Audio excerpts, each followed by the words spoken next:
কত খরচা হলো 1800 স্কোয়ার ফিট তিনতলার ফাউন্ডেশনের দুইটা ছাদ কমপ্লিট করতে কত খরচ হলো? আসসালামু আলাইকুম সুপ্রিয় ভিউয়ার্স, আপনারা অনেকে জানতে চান এই যে দুইটা ছাদ আমরা করছি, এই ছাদ দুটা ঢালাই করতে কত টাকা খরচা হলো এই পর্যন্ত।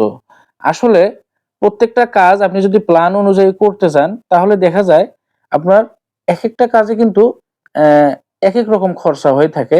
যেমন আমাদের এই বিল্ডিংটা 1800 স্কোয়ার ফিট, ঠিক আছে, আমরা কিন্তু 15 কলমে কাজ করছি।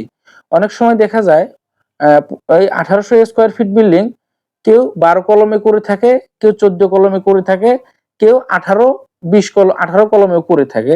তো সেখানে কিন্তু একটু খরচার ডিফারেন্স হয়ে থাকে।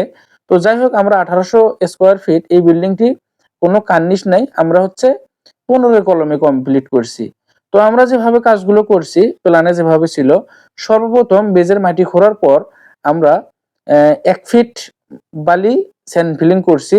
তারপর আমরা সোলিং করে সিসি ঢালাই দিয়ে বেজের জালি বসিয়ে বেজ ঢালাই করছি, শর্ট কলাম করছি। শর্ট কলাম করার পর আমরা কিন্তু এই যে বেজের গাড়াগুলো আছে, সম্পূর্ণ গাড়াগুলো আমরা কিন্তু আবার বালি দিয়ে ভরাট করছি। তারপর গ্রেড বিম ঢালাই দিয়ে গ্রেড বিমের উপরে গাঁথুনি করে আবার ফ্লোর ঢালাই করছি। ফ্লোর ঢালাই কমপ্লিট করে আমরা ছাদের সেন্টারিং শুরু করছি।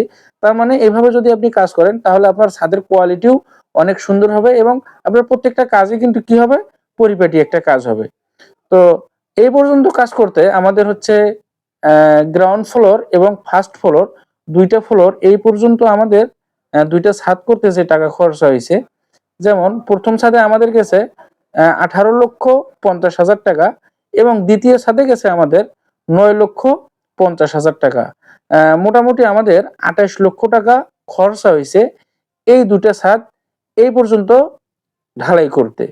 তো আমি সব সময় আপনাদেরকে একটা বিষয় বলি, আপনারা চেষ্টা করবেন আপনারা যে কাজটা করতে চান, যে বাড়িটা করতে চান, আপনার জায়গার পরিমাপ এবং আপনারা যেভাবে কাজটা করতে চান, অবশ্যই আপনারা একজন দক্ষ ইঞ্জিনিয়ারের পরামর্শ নিয়ে একটা সুন্দর করে প্ল্যান তৈরি করে আপনারা সেই প্ল্যান মোতাবেক আপনারা হচ্ছে বাড়ি নির্মাণের কাজ শুরু করবেন। তাহলে আশা করি আপনার বাড়িটা পরিপাটি এবং সুন্দর একটা বাড়ি হবে।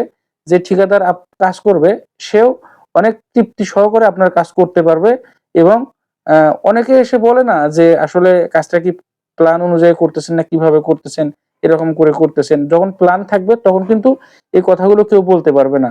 তো আমি সবসময় পরামর্শ দেই আপনারা প্ল্যান অনুযায়ী কাজ করবেন, অনেক টাকা খরচা সেভ হবেন, আপনার কাজের গুণগত মানও ভালো হবে, যে কাজ করবে তারও সুবিধা হবে। ঠিক আছে, সবাই ভালো থাকেন, সুস্থ থাকেন। আল্লাহ হাফেজ। আজকের মতো এই পর্যন্তই। দেখা হবে আবার অন্য কোনো ভিডিওতে। আল্লাহ হাফেজ।